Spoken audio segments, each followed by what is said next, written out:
Okay,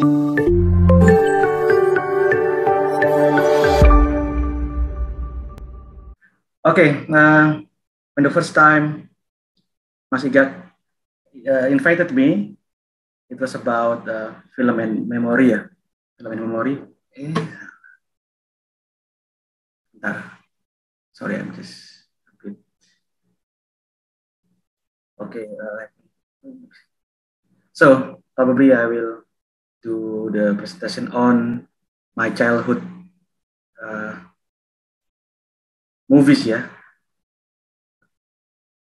Let me open PowerPoint again.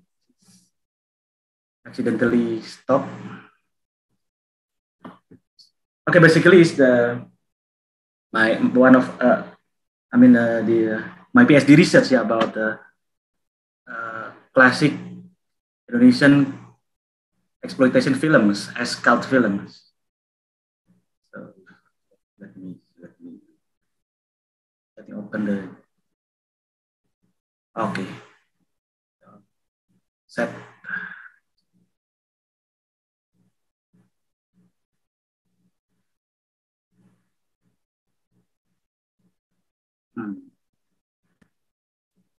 Okay. Spoiler. Okay. For those who don't know me, my name is Aki Manjaya. I'm from film department at Binus University, and exploitation cinema is one of my research interests. Yeah, this is from my PhD research. Let's start. So it started in 2007 when I did my master in Amsterdam, and then I saw this one on the. I never watched that one. Mystic in Bali, and then it's called The Holy Grail of Cult Asian Cinema by Mondo Macabro. Yeah, this one, yeah. And then directed by Cut Jalil. Okay.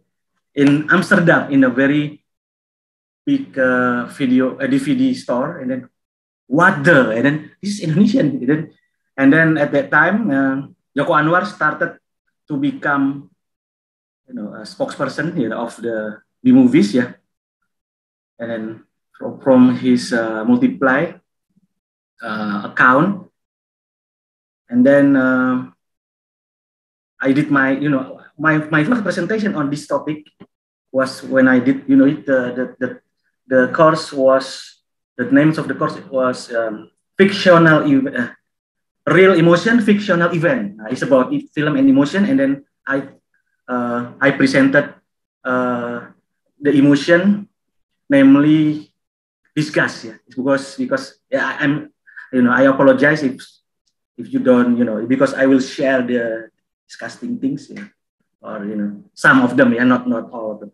So I presented this, and then what made me wonder was because if you know the New Order, let me explain a bit. New Order was like a regime from 1966 to 1998, very famous with the sub-censorship internship scheme.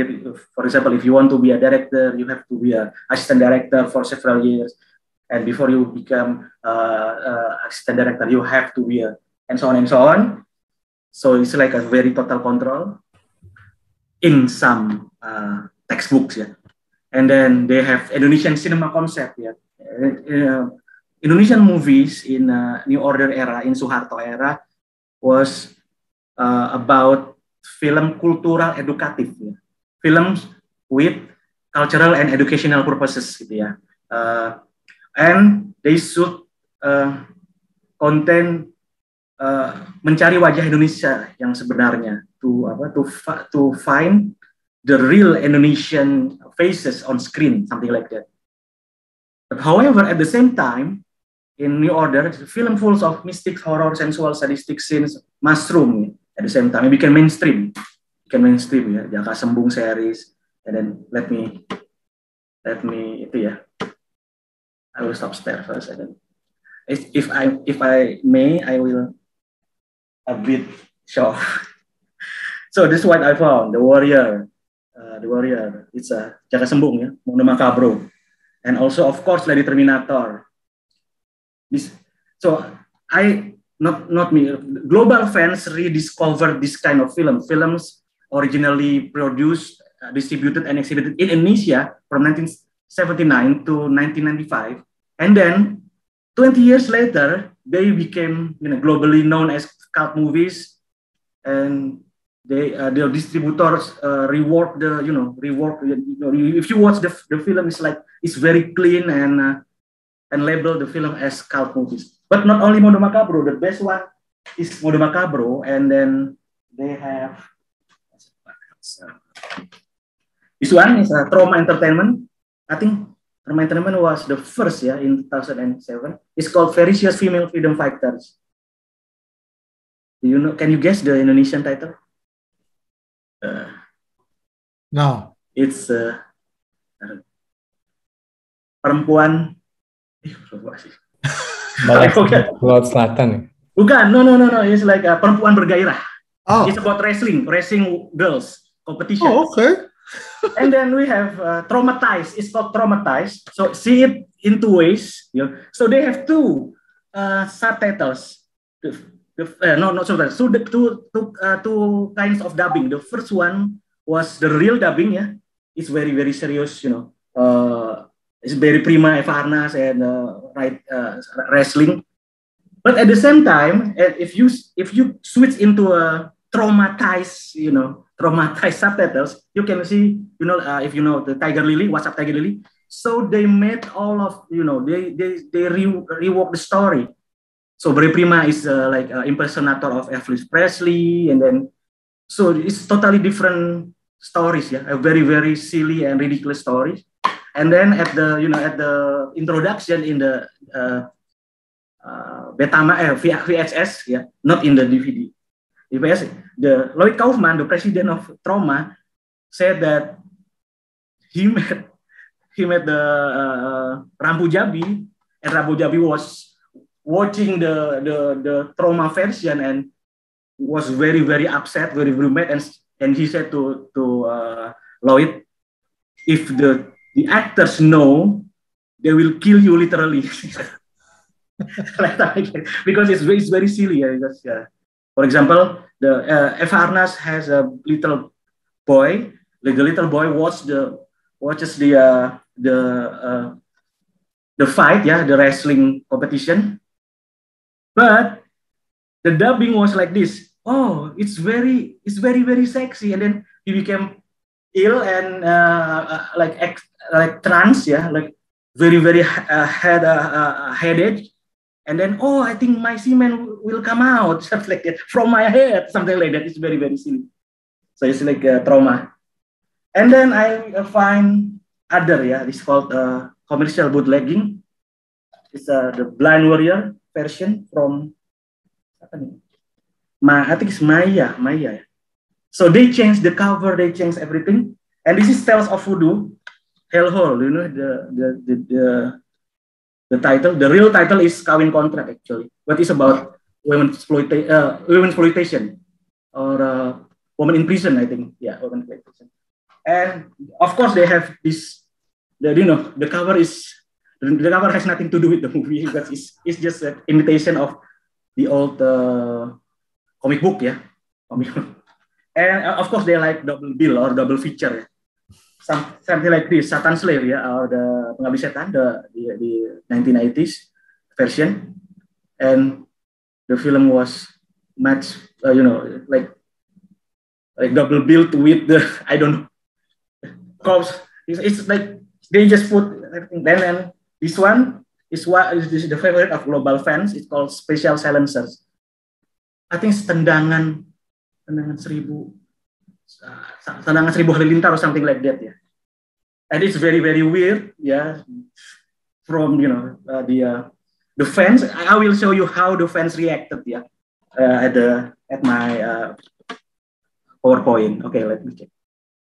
Okay, And that my preliminary research question would be the first time, or the first thing is about, oh no, this like why these kind of films mushroom, yeah, became mainstream in the New Order, who notoriously known as the the militaristic approach and so on and so on. And the second one, Orde Baru has their own film Indonesian cinema concept, but why the films who circulated in the globally are not their kind of films, but it's like the films that they always try to avoid, or always try to to destroy, or to condemn, because they like people like Roshan Anwar or other culturalists, they didn't like these trashy films, these trashy films. But what happened then? So this in the 70s and 80s, they have the daring movies, film-film yang berani, and Krishna Sen also has her own term. It's called prostitute genre. It's about the prostitute is the character usually. And then I will show you the Lisa. Lisa is considered as one of the first. I don't know if Mas Anton is here, probably he can add something. Considered as the first proper horror films, yeah. I don't know, probably modern horror. I don't know. That's what I read. If you see the films, it's like bikini, and then if you see the picture, it's topless. It's very, very brave. If we watch the film from the perspective of this era, yeah, I don't know if Lisa was, Lisa is released right now. I don't know about how the people will react. For example, like this one, this character Lisa is of course the siapa namanya kok lupa. Leni Marlina. Leni Marlina is one of my favorite actress since Ananda, her first role in film. And then of course the mom smoking, and then this is the driver. It's very interesting because in Lisa, the driver is Lisa's boyfriend, but later he become the mommy's concubine. So it's like digilir, it's like both the stepmother actually, the stepmother and the Lisa. They did the sexual abuse. Yeah, they own the driver, they own or something like that, like, because the power. And of course the female gaze, yeah, when the daughter and the mother discuss about the driver, yeah, look like, and of course submissive sex partner. So they have sex scenes, of course, they don't show it like straightforward, but still it's very daring.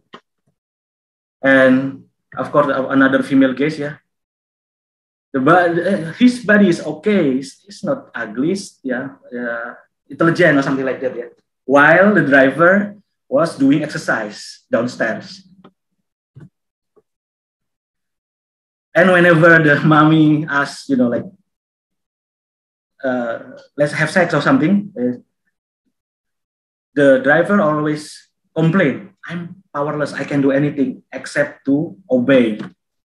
And of course, the kissing on the lips, and then the sensual, the romance, yeah. That's Lisa, 1971. Okay, and then this exploitation films, mushroom, starting with Primitive in 1979, because the film was bought by I think Italian distributor in Cannes Film Festival. So this is the context. Some 90s, 80s Indonesian exploitation films are internationally distributed, praised as the holy grail of cult Indonesian cinema, or labeled as cult movies, and global fans are celebrating until recently. And then these films in the original era, or as well as here, but now is not is changing. But since actually until 2018, the year I graduated, the year I doing the graduation ceremony. These were neglected, abandoned, vanished, considered as bad movies. But recently there are some movement, a Tracy movement, the Tracy cinema movement, and they also rediscover the films like the global fans. Now I already said, show you the warrior, no power on earth or in hell could stop him. The exploitation films is always about exploiting the materials, and the marketing or promotional materials. Like, for example, we can see the sex, savagery, and mystical martial arts, an astounding voyage into the unknown, or something like that. And then, of course, the stabilizer. We have the Indonesian version of Mr. T, the stabilizer. The Queen of the Black Magic, the 1980s version. Of course, tadi Hellhole, and then this is Lady Terminator, or Pembalasan Ratu Laut Selatan.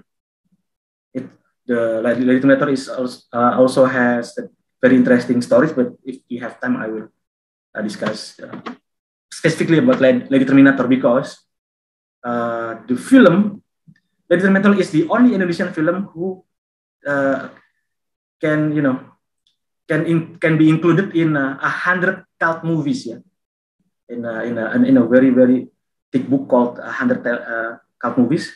Lady Terminator is number 54, if I'm not mistaken. It is the only Indonesian film on the list.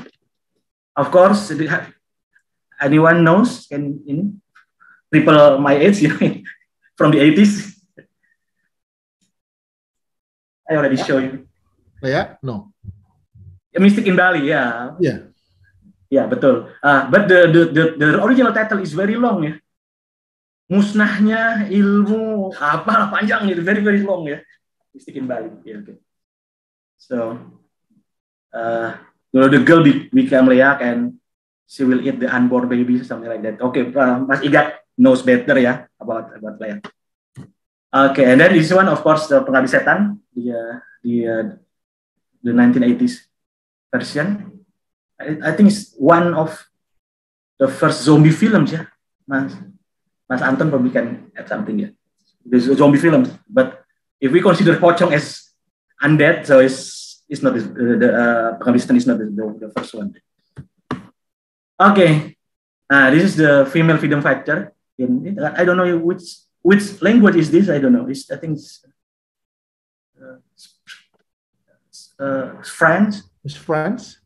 French, version Francais, like the bottom. Okay, Jungle Virgin Force, and then the Spanish version of Jaka Sembung, or the Warrior.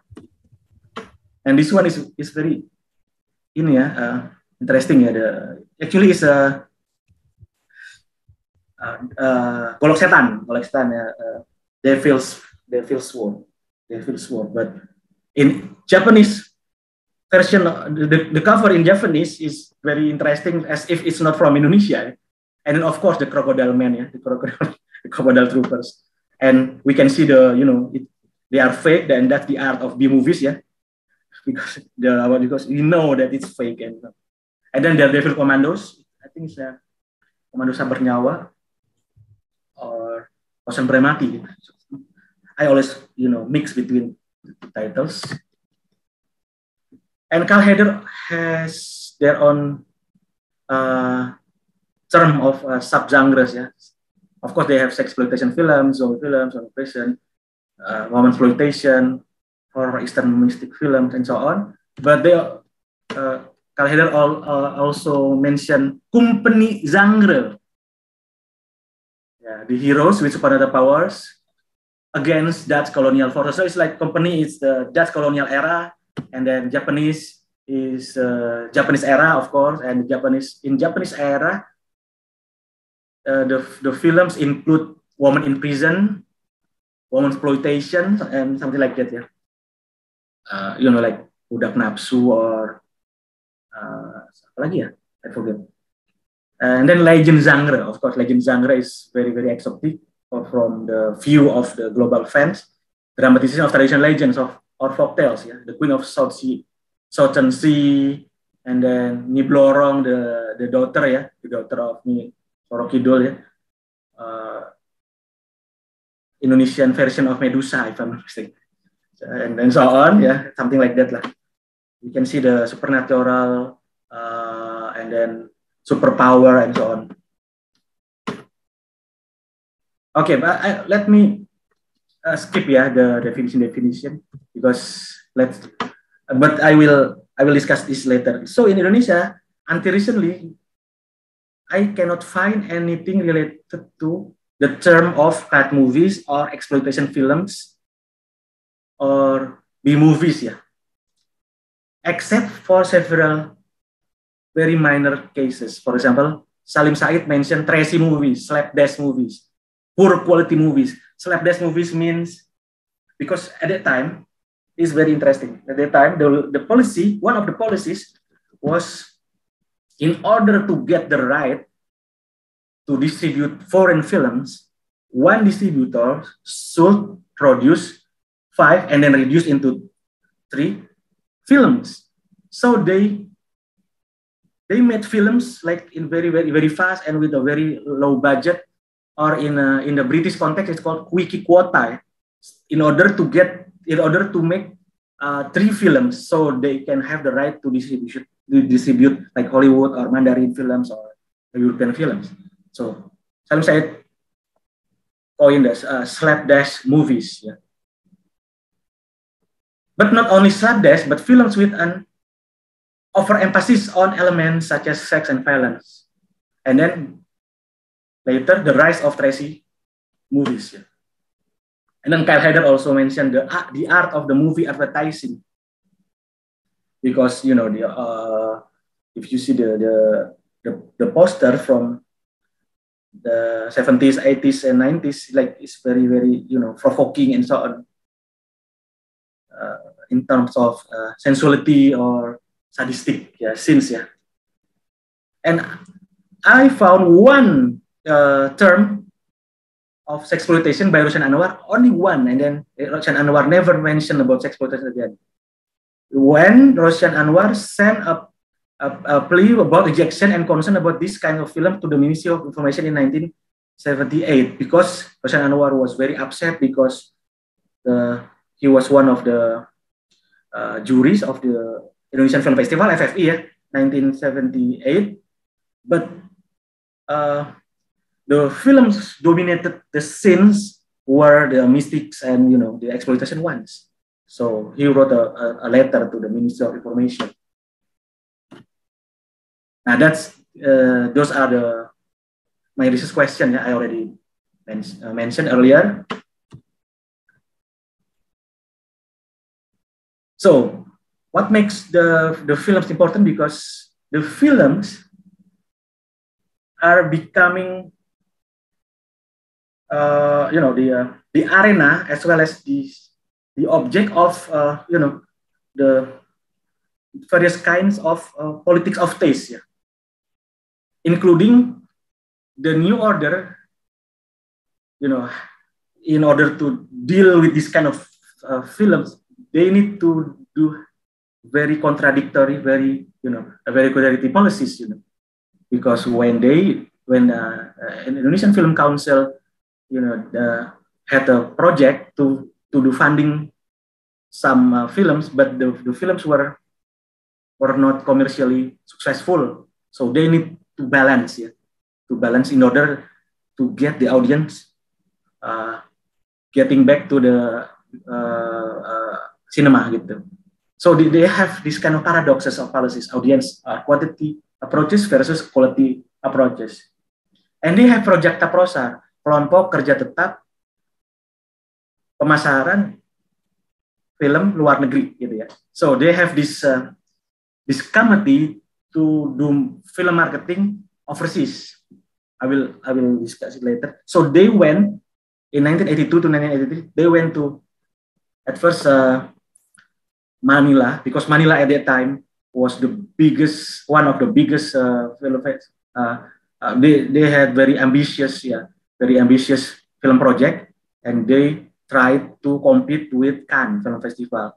That's why at the first Manila Film Festival they had Roger Corman, the king of B movies over there, and so on and so on. Very, very glamorous.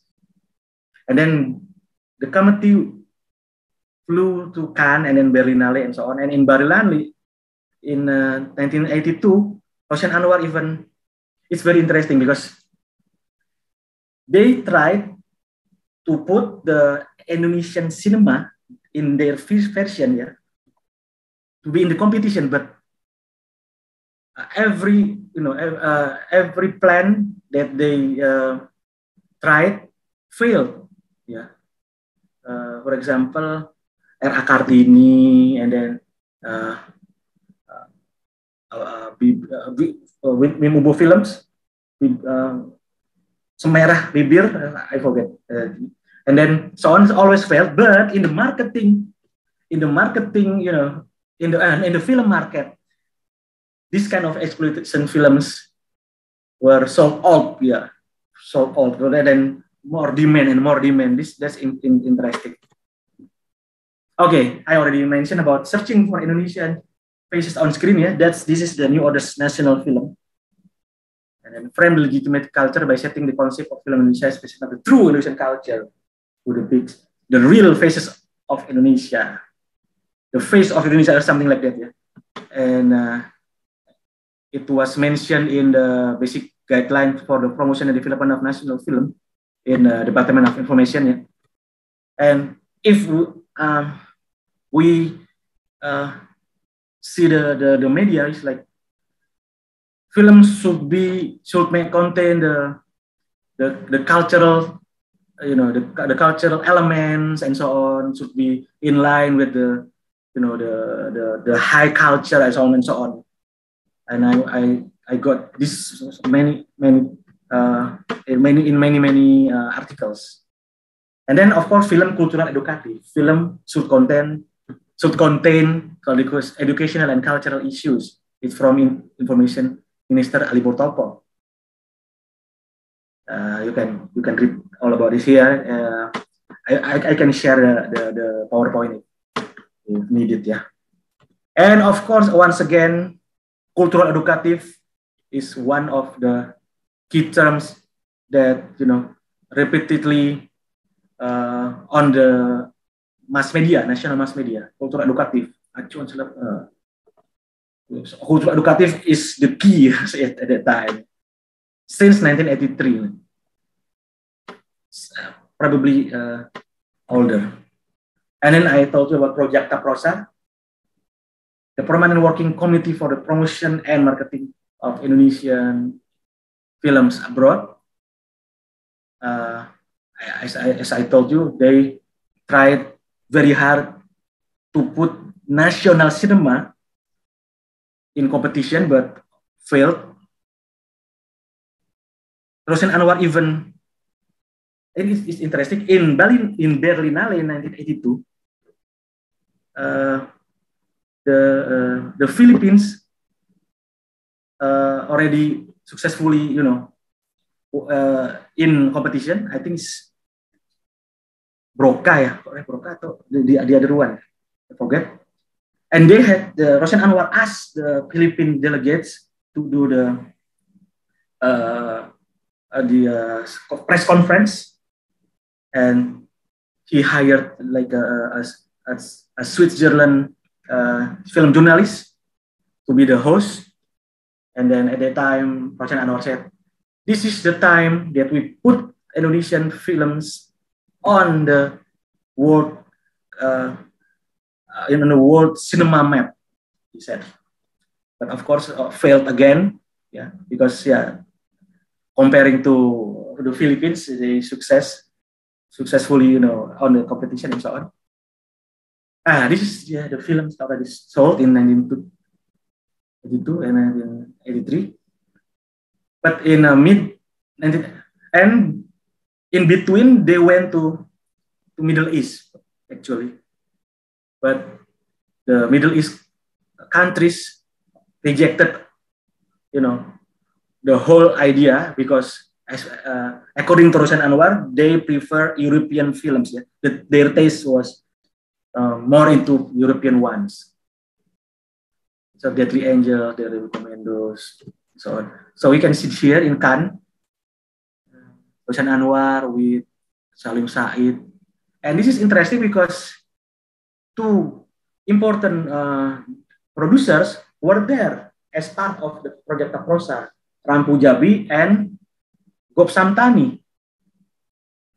And in 1983, when the committee was disbanded because the minister was changed from Alipur Topo to the Harmoko, yeah, if I'm not mistaken. So they disbanded the committee. But Rambu Jabi and Gop Samtani realized that first of all, how to do film marketing, because at first they didn't know how to do the trailer, how to do the catalog, and so on and so on. And the second one, they knew about the taste of the global film market, yeah, the sadistic one, the exotic one, and later in 1995 they went to some film markets. They even got the co-production with foreign film companies, and Rampu Jabi even moved to Hollywood for 2 years, yeah. But eventually he moved back to Indonesia. But they learned a lot about the film marketing and so on. And this is the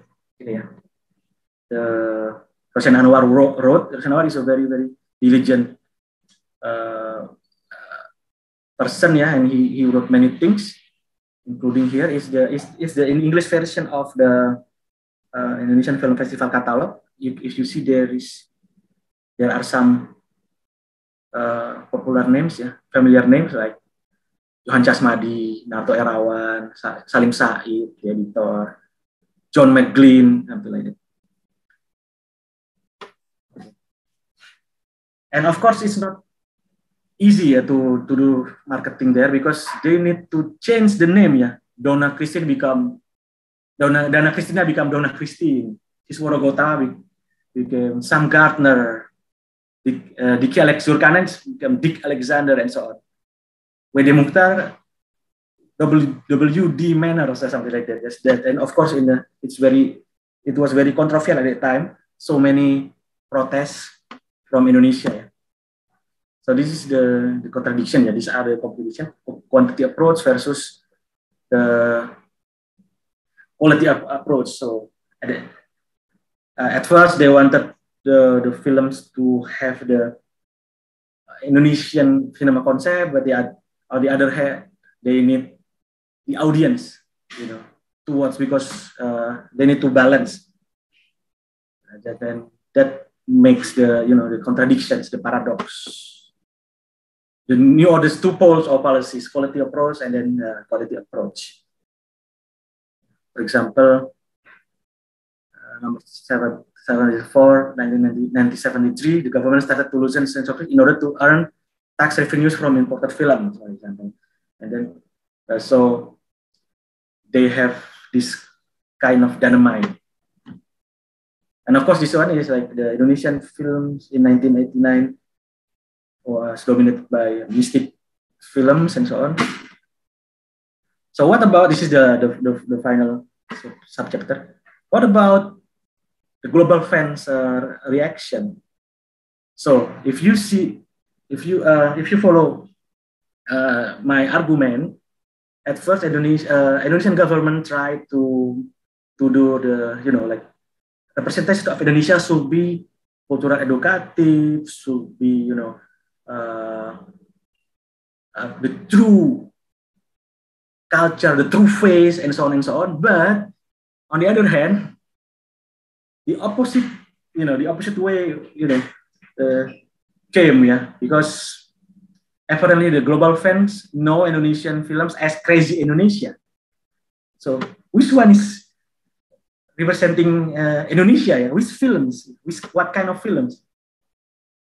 Nah, di sana Timothy Corrigan said that cult movies are always after the fashion foreign films, the exotics, the unknown, and so on, because are very very far away from their own original culture.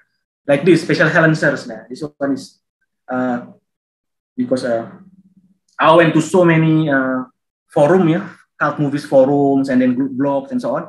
And these are some comments, or some reviews. Like this one, Special Silencers. This is one of the most outrageously insane action fantasy films I have ever had the pleasure to view.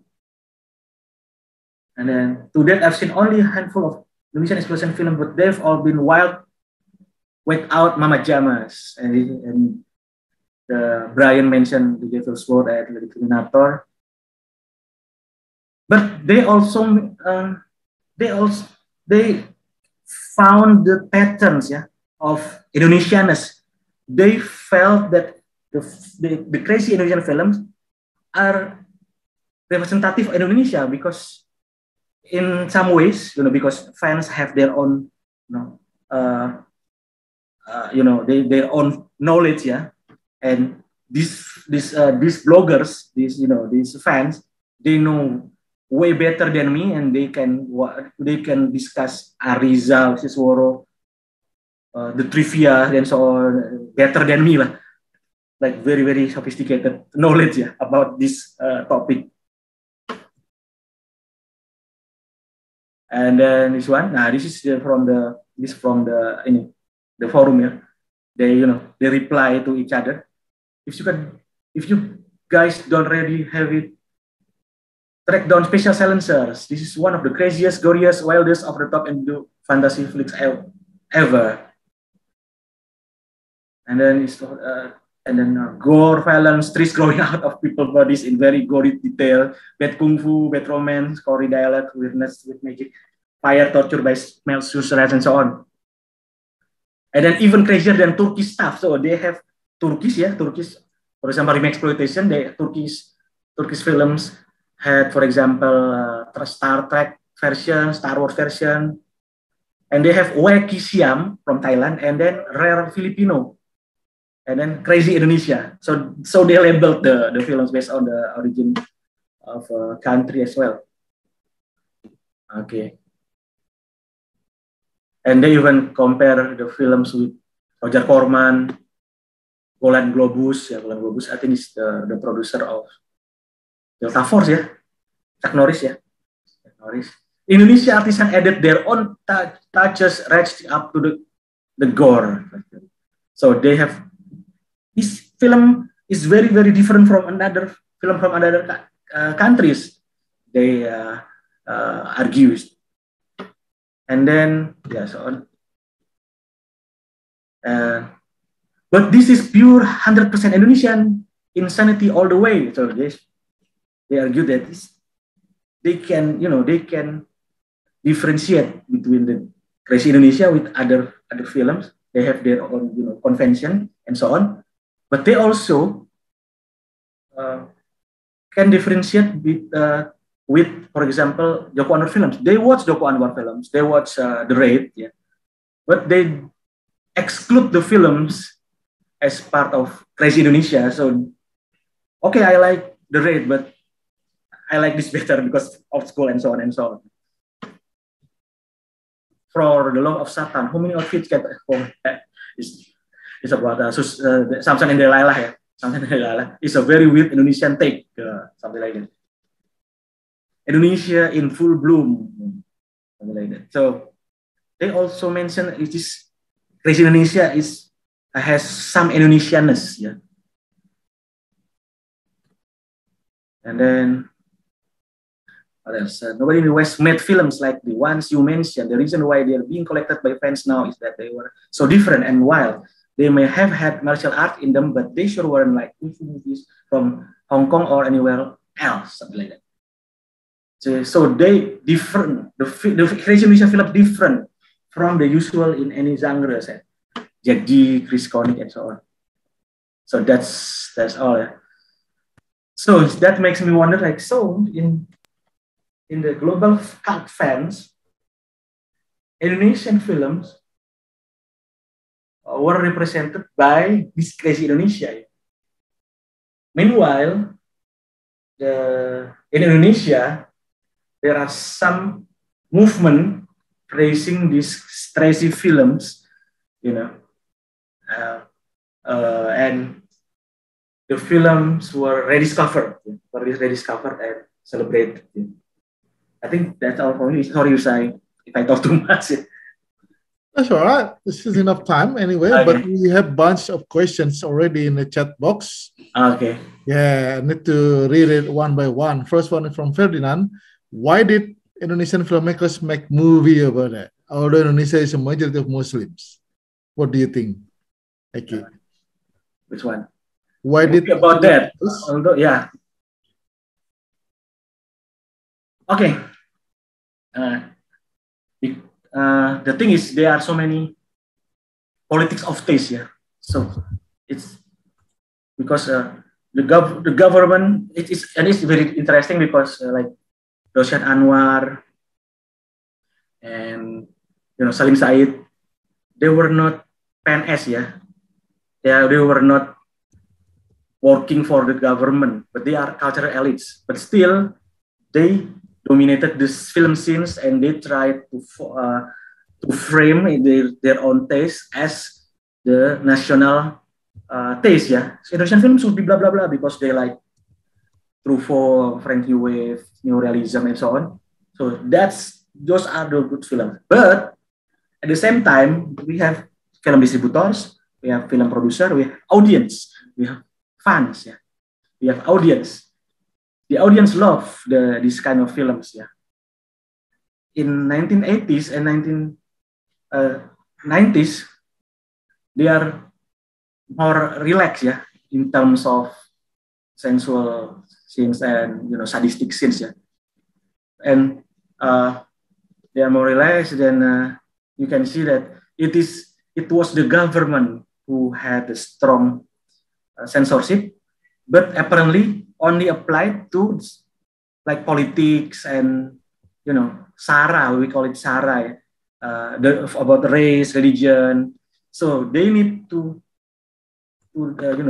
maintain the unity of Indonesia. So like you cannot insult the other religion or other race or other ethnic groups, yeah. But you can have films with sensual scenes or sadistic scenes. It's okay, yeah? Even though it's important because they have their own. They have censorship board, yeah, with very very strict, yeah. But still, if we face the audience demands are very very high to watch the kind of film. Then it's interesting is we have layar tancap, yeah. Touring cinema, traveling cinema. It's also interesting because it's a mobile and usually one van or one truck, yeah, goes to a very remote areas to village and so on. And the government at that time were very very strict, and they thought that the villagers are very very they need to be protected from global values, yeah. For example, including in films, yeah, they need to be protected. We need to protect our national values. So the layar tancap vehicles should 5 kilometers away from the nearest cinema theater. They should be censored, should be in 16 millimeters, and then should only should only screen Indonesian films. But the thing is, nobody cares. I mean, if so many layar tancap owners, layar tancap distributors, they screen in Mandarin, they screen Hollywood, even they, and oh no, one of the policies was they need to screen films that has been 2 years from their original circulation. So it's a very, very old film, not very, very old film, yeah. The films that are not current, that are not, like you need to be 2 years old to be screened. But the thing is, they also screen the new films, the new Indonesian films, the new Hollywood films, and they have this, some, rules, some regulation, but they broke it anyway, because the audience, if the audience didn't watch the sensual scenes or the fighting scenes, they will run amok. Hey, I need the kissing scene, blah blah blah, and then they will, throw away the tancap thing, the screen, and so on. It's very interesting. So, but in 2018, when I returned to Indonesia and I was invited to one of the premiere, I met Edwin, yeah. And then we discussed about layar tancap, and Edwin, he found Gundala from the 80s, yeah, from layar tancap owners, and chop up into like 90 minutes into like 50 or 40 minutes.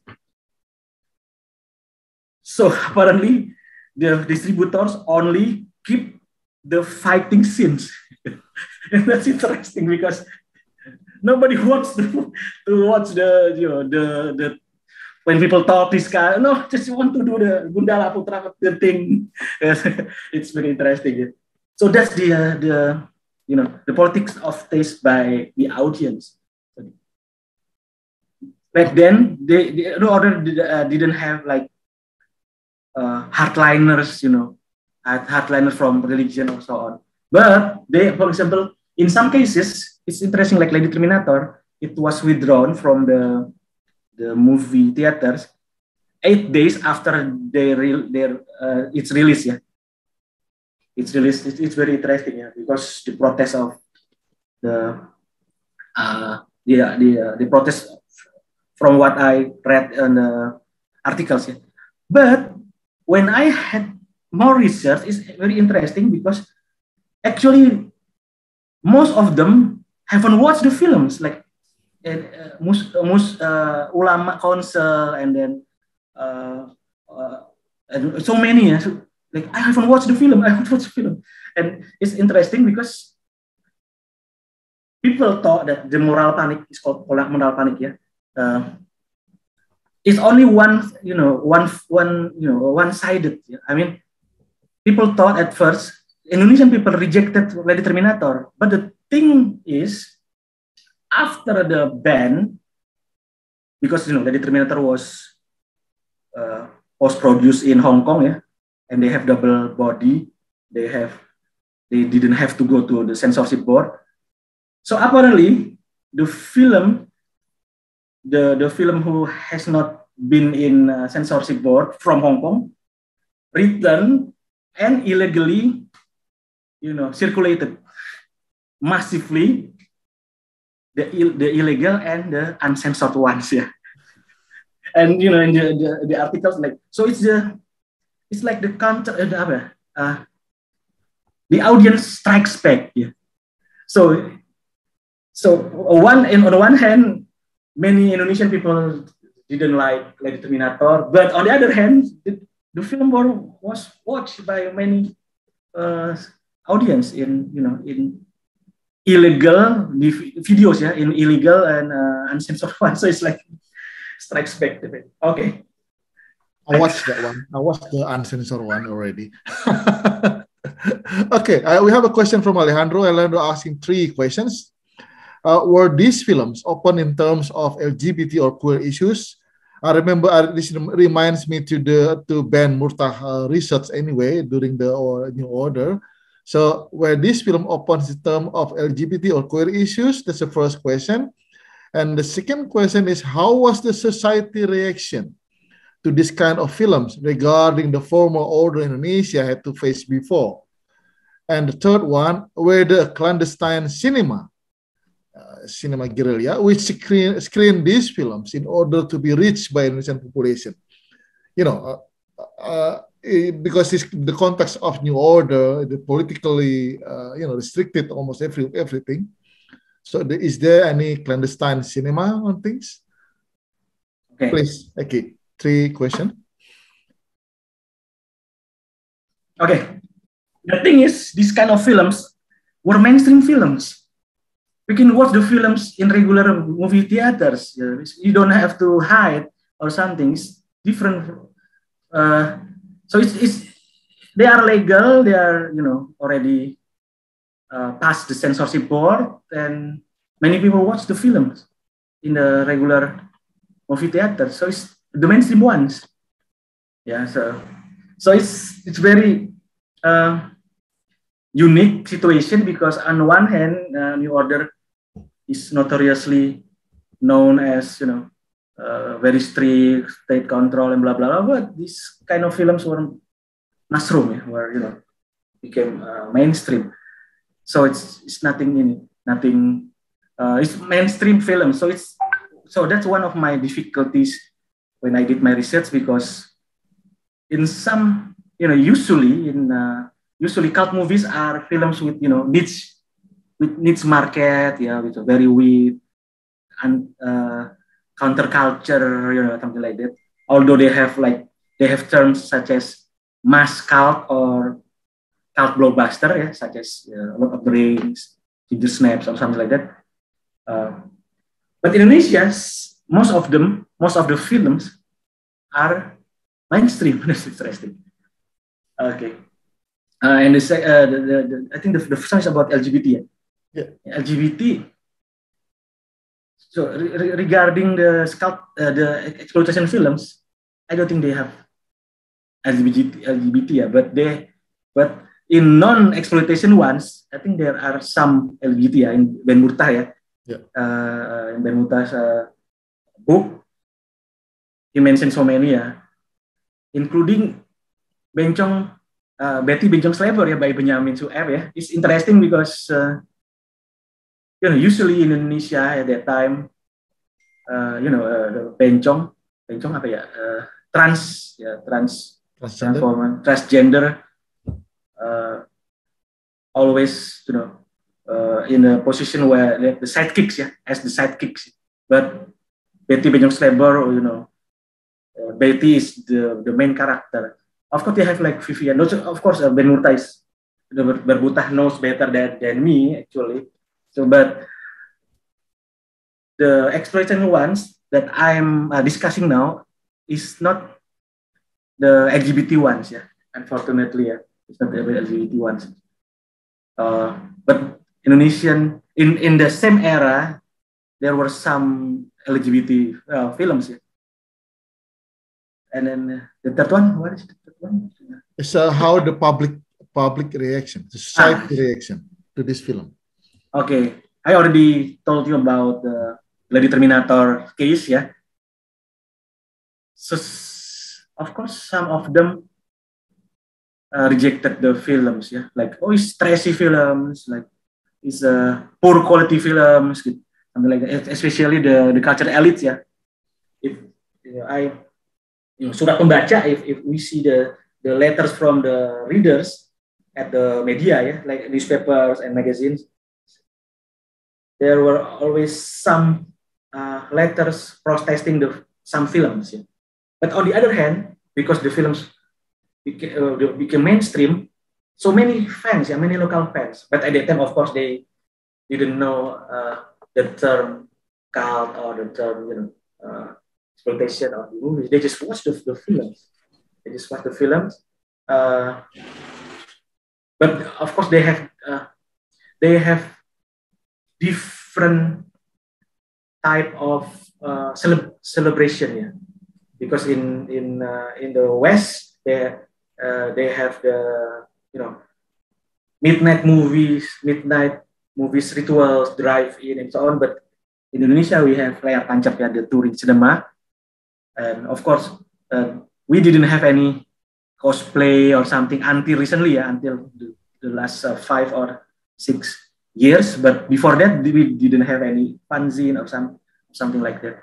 I haven't found anything, the fan celebration, because I think simply because we can, we can find the films very easy, like in the 2000s or 2010s, the films were in DVDs, VCDs, yeah. But now we can find the films on some of them in the internet, yeah, OTT, Netflix, even in the Disney Hotstar, they have Saur Sepuh, something like that. Yeah. And then Click Film, they have Bayi Ajaib, and so on, like, yeah. And of course, Jaka Sembung series are available, yeah, on Netflix, yeah. But I think it's the original version, not the Mondo Macabro ones, yeah. Yeah, I was the big fans of Barry Prima anyway. I watch every Jaka Sembung series. It's the only, the only action film I got. Okay, anyone has a question to ask directly to Eki? Please raise your hand or open your cam or open your mic. Feel free to ask in Indonesia. I will translate to our international student anyway if you want. While waiting, I got a question from Mas Suryadi. But we do know, Eki already explained it. How did the international public react to the film? And what was the success rate of the film's distribution economically? It was like a blockbuster or anyway, and developing the characteristic of Indonesian film in the eyes of international public. So how the reflection of Indonesian films we using this cult genre. And last one, how is the discourse of the new order represented by the films? If you do the research on this. Okay. So the films were recirculated globally, starting from Project Prosar. So it's very paradox, yeah. The new order cultural elites didn't like the films, but eventually they were the ones who do the marketing, yeah. It's very, very paradox, yeah. And in the film market, they sold to several countries. In Africa, in European countries, and in America, and in videos, yeah, in videos format, as well as for TV rights, yeah, for TV rights. But some of them mostly were in a straight to video market circuit, yeah, straight to video. So they didn't, they were not screened on the bioskop, on the movie theaters. But some films like Lady Terminator did, was screened at the holy, the holy set of cult movies was Grindhouse in the 42nd Street in New York City, and Lady Terminator was screened there. But in some cases, like Mystic in Bali was banned in Berlin. Oh, because it was too weird. Too weird. So when I did the special edition of in Praridel, I think one of the German scholar, now he is in Jogja teaching German language. At that time he was in Berlin and he found the papers about that we ban this because it's too weird. It's very, very funny. Yeah, so they have so many, and they praise the films. They always, the global fans, they did private screenings and so on. They discuss as I mentioned, the director and then all the actor, ya, Barry Prima, Eva Arnas, Harizal, and so on and so on. but still it's its market is it's a cult movies, and so the films remain for niche market, not became blockbuster and so on, yeah. But they have their own, because what cult movies, the essence of cult movies is the cult followers, yeah, because the film has very militant, semi-devoted fans, and they celebrate lively celebration. The best practice is Rocky Horror Picture Show. There are many movie theaters only screen Rocky Horror Picture Show every day, something like that, and the audience, the fans wear makeup and so on, and they talk back to the character. And I was there, actually one of the screening. I was the virgin, they call it virgin, and they also talk back, and also, for example, if the rain, if it's raining, they pour some rice, for example. So if the doctor from Frankfurter, like slap the gloves, they slap the gloves, so track everybody. And then when Jane and Brad, when Jane came, everybody, literally everybody except me, for example, because I was a virgin, said slap. And then if it's the Jane, yeah, if Brad came, everybody shout asshole, everybody. And what it's very cult experience. Nothing happened in here. So and then like they had, for example, in Prince Charles Cinema in Leicester Square, they had sing along, weep along, curse along, yeah. So right now I'm trying to to do the program like sing along with Ada Apa Dengan Cinta, Potongan Serina, or weep along or something, because one of the characteristic of cult movies, according to Umberto Eco, is we always quote the dialogues, like Ada Apa Dengan Cinta kan, basi padinya udah tahap terbit, something like that, ya. Salah gue ya, salah orang tuh gitu, something like that. So it's like one of the elements. Okay, I think which what is the other question again? From Anton, Mas Anton, do you find any patterns in Kaufman's way of making certain films cult? Or another interesting thing is, why do you think this film suddenly get attention and asked by the cultists? Is there any special thing, something? Actually, I met Lois Kaufman in Prince Charles Cinema, and I had a weird interview, so weird, so I excluded the interview from my thesis because let me tell you a story first, yeah. For example, why did you? For example, like this one. Like this one, this is Lloyd Kaufman's signature. Yo, Ekio. First, he didn't want to sign this one. These are not my film. But you did distribute the films, right? So how did you choose? Yeah, did you choose to select 4 Indonesian films? And he only answered like this. Oh, because me and Rampu Jabi are brothers from different moms and dads. What do you mean? Ask Rampu Jabi himself. And okay, and then stops, and then we talk about something else. And, okay. And then he started to to do the premiere, and he mentioned my name, and he mentioned that like Romeo and Juliet, and so they have so many. The trauma has very the subtext or something, yeah. They have so many protests, yeah. so many critical thinking in their films, although the films are very ridiculous. So they call it traumatized. That's why ferocious female freedom fighters, the being traumatized because they have their kind of uh,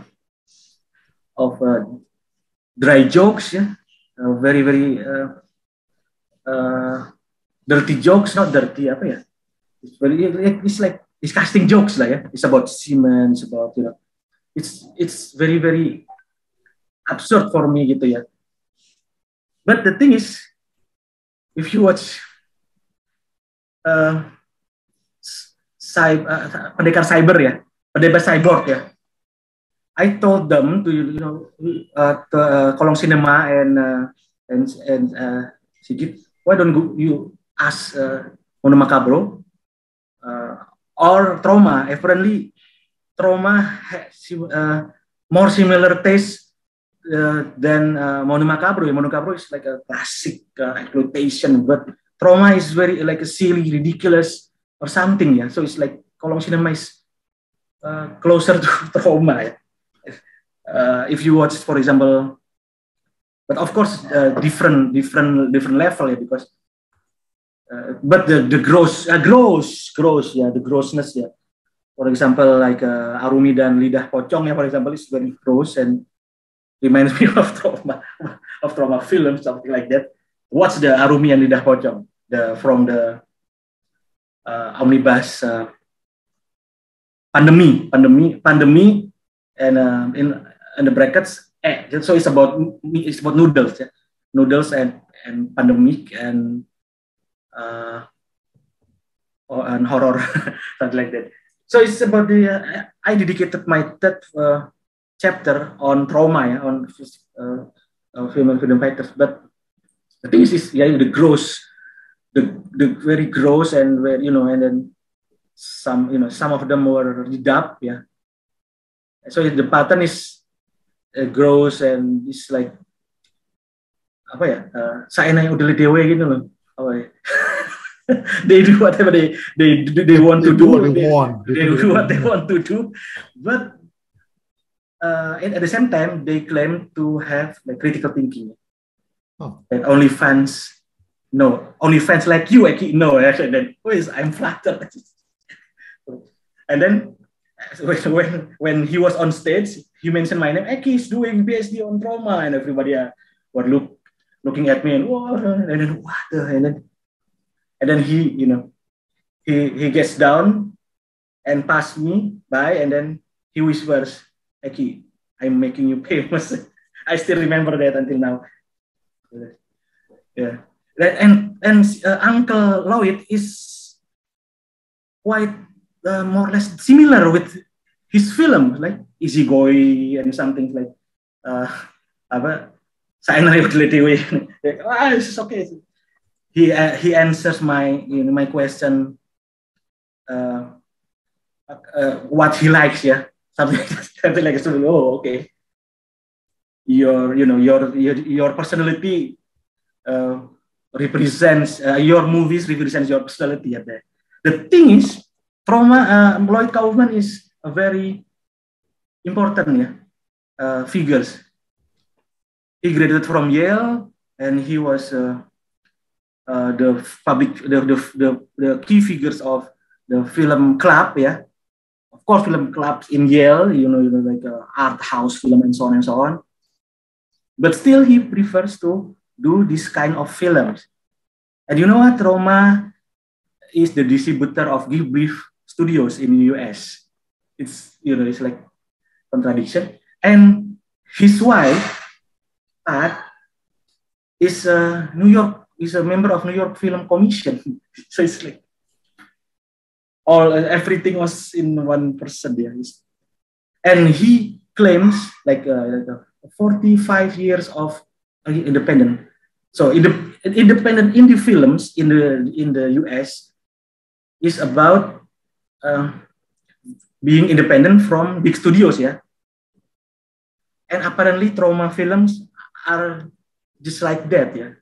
They are not part of the big studios. They are independent. So it's true when they said They are independent films. They are independent film company.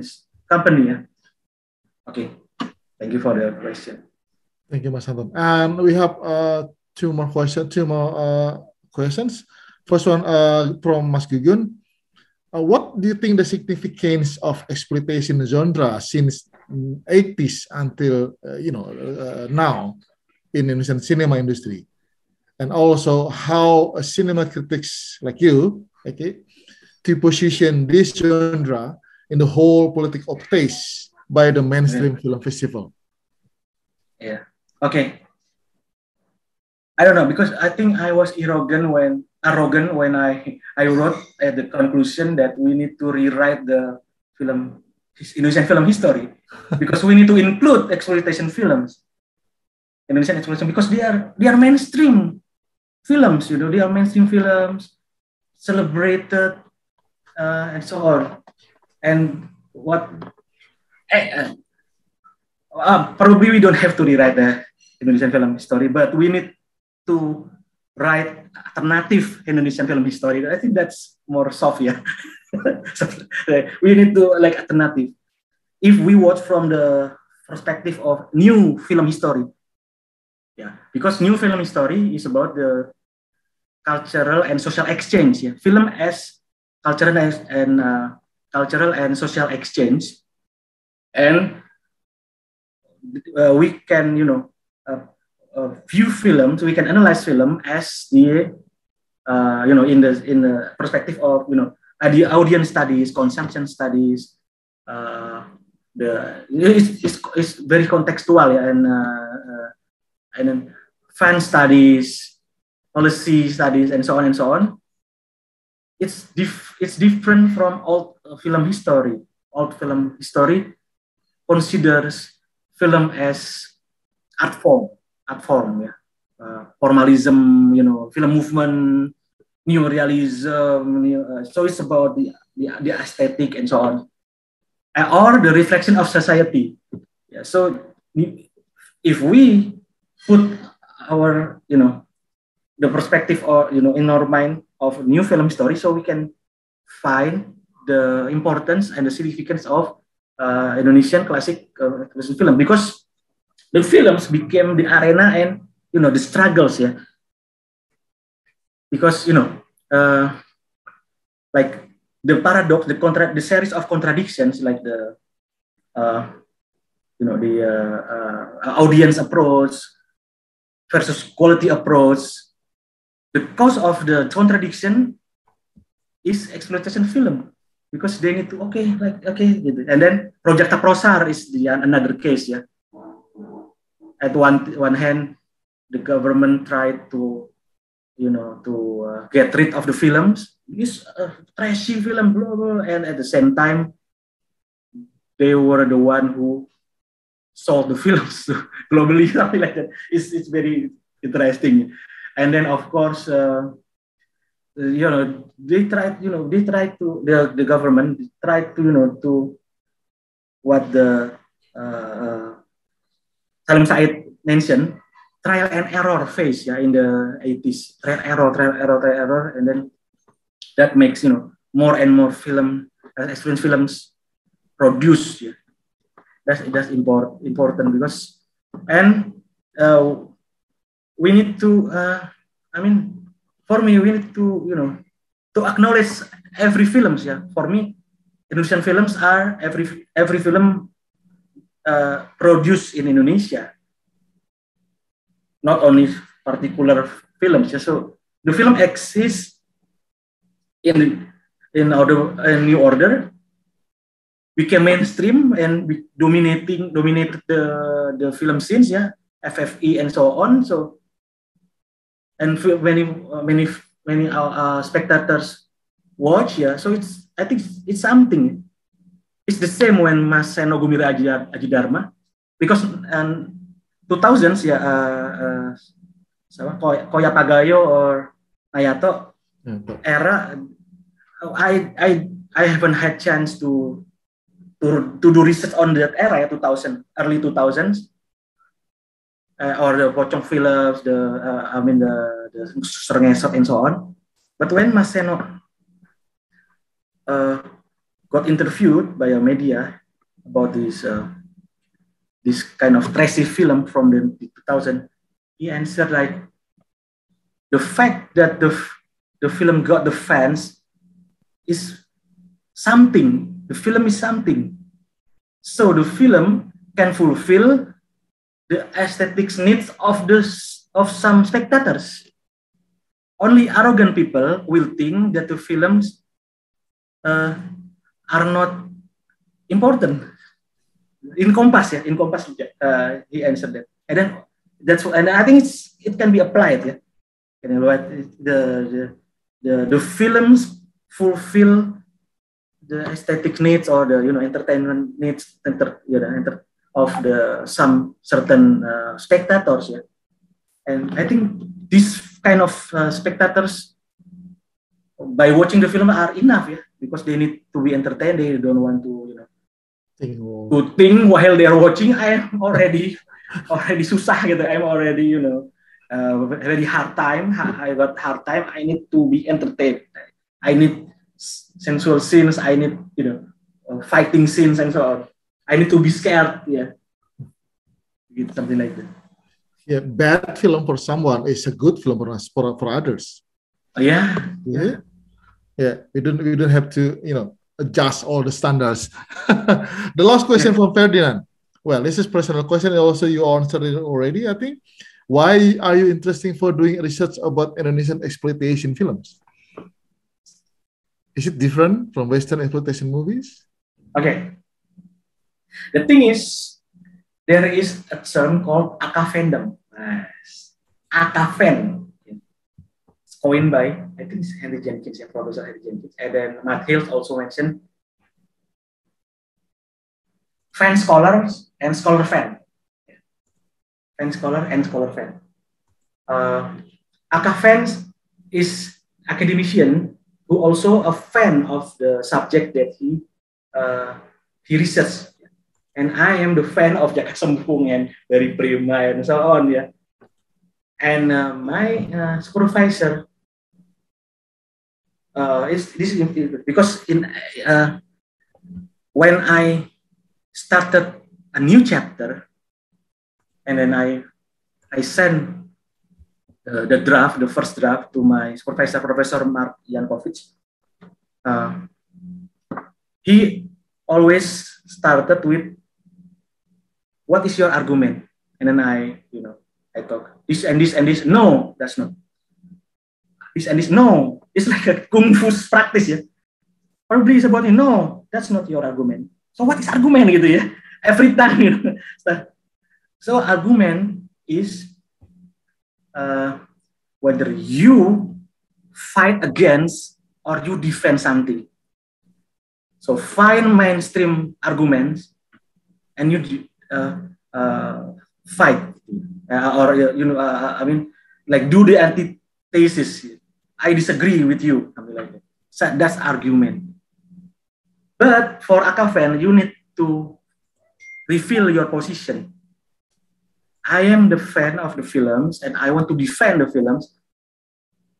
And at the same time, I am also an academician. I need to do rigorous research.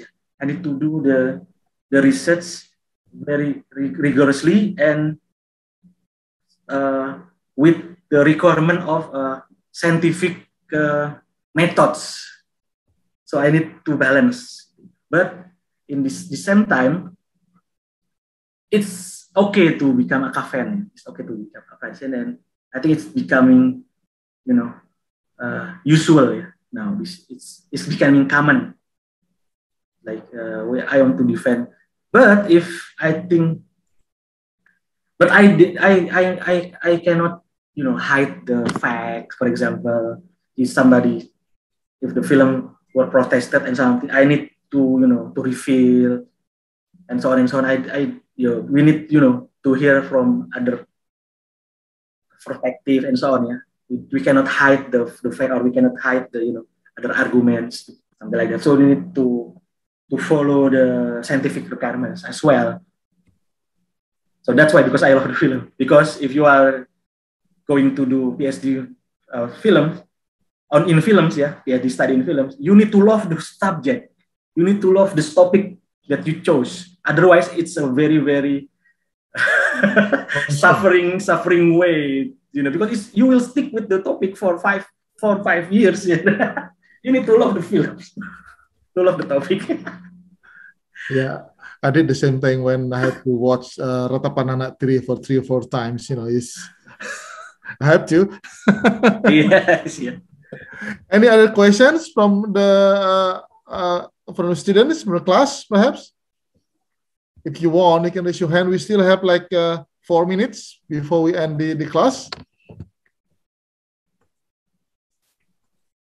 Anyone?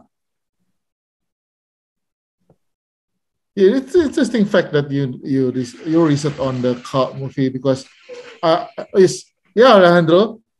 Yes, please. Hi, I do not have a question, but maybe can you hear me? Yeah. Yes. Okay. So I heard before about this genre about exploitation cinema, and I know that in my country, Spain, we this kind of cinema was began in the 70s, I think between 70s and 80s, and during at the beginning of the 70s we had a dictatorship, Franco's dictatorship, and this cinema was it has the censorship of the government. It was performed clandestinely, and I know that the main two exploitation cinema at that time in Europe were Italian and Spanish. And I think I know, maybe you don't know, but there was a film from Italy. It was like the invasion of the atomic zombies or something like that. I'm not sure. I remember. And I also know that we in Spain we got influence from American films like E.T. or Mad Max, or for example Conan, and we created our own films regarding the influence of those American films. Yeah. Yeah. Let me get the one of the. Do you have special collection, Nikki? I think we also follow that pattern, Alejandro, in Indonesia. I'm not, but Becky will explain it better than me. Yeah. But I have this Mundo Macabro, weird and wonderful cinema around the world, and I think Spain is part of it. It's like Hong Kong, Philippines, Indonesia, Bollywood, Istanbul, Argentina, Mexico, Brazil. So at the same time, Spain is not here. I don't know why, but I think it's very interesting, because at the same time in the 70s, the exploitation films were, at the same time. I don't know. It's like it's in many countries, particularly developing countries, Indonesia and then Philippines, Thailand. They got the same taste, They got the same taste, and they produce the same. It's not the same. I mean, the production value and so on the same, but they have the different. They have different particular topics or particular materials, from Indonesia. So this is the eye opener for me, Mundo Macabro, the victims. And then so at the same time, simultaneously, many filmmakers made this similar films from the 70s. Of course, American, US influenced us a lot. For example, we had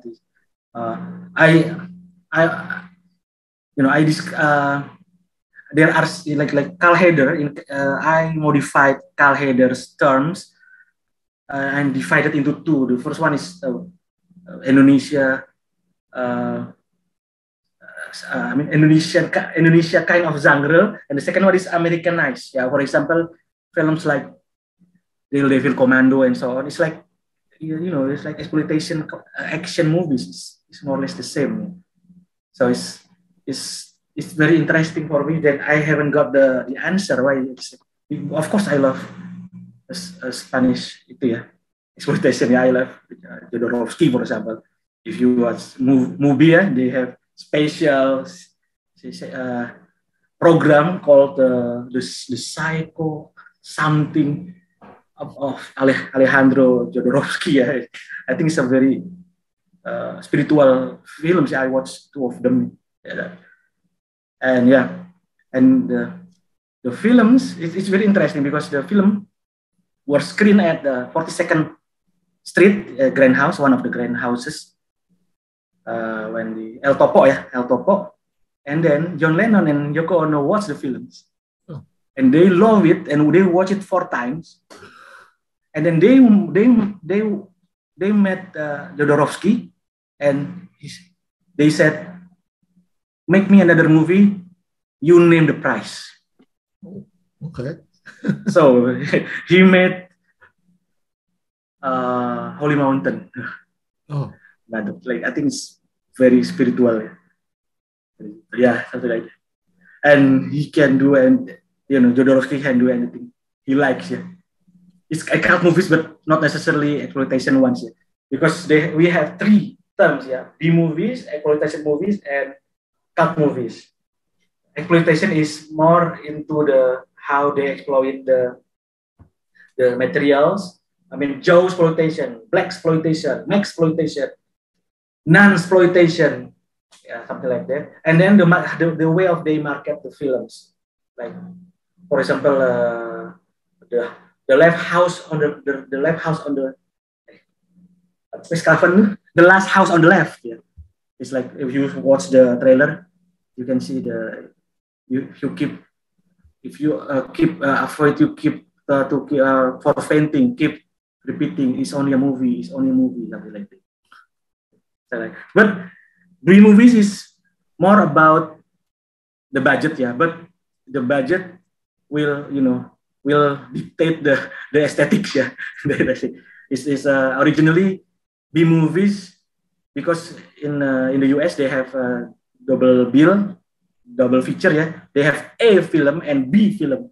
They screen 2 films for 1 price, so they need B film to fulfill the package. I want to watch, for example, James Bond, yeah, but what about the second one? The second film is the cheapest one. So and then cult movies, not necessarily B movies or exploitation movies. Cult movie is films with cult followers. Cult followers, semi-devoted followers who celebrate lively celebration, celebrate the film. So it can be Star Wars, Star Trek, yeah, mass cult, yeah. But it can be Eraserhead, for example, Tokyo Picture Show, Akira, for example. Yeah. So it doesn't have to necessarily to be a cult exploitation or movies. Okay. Sorry.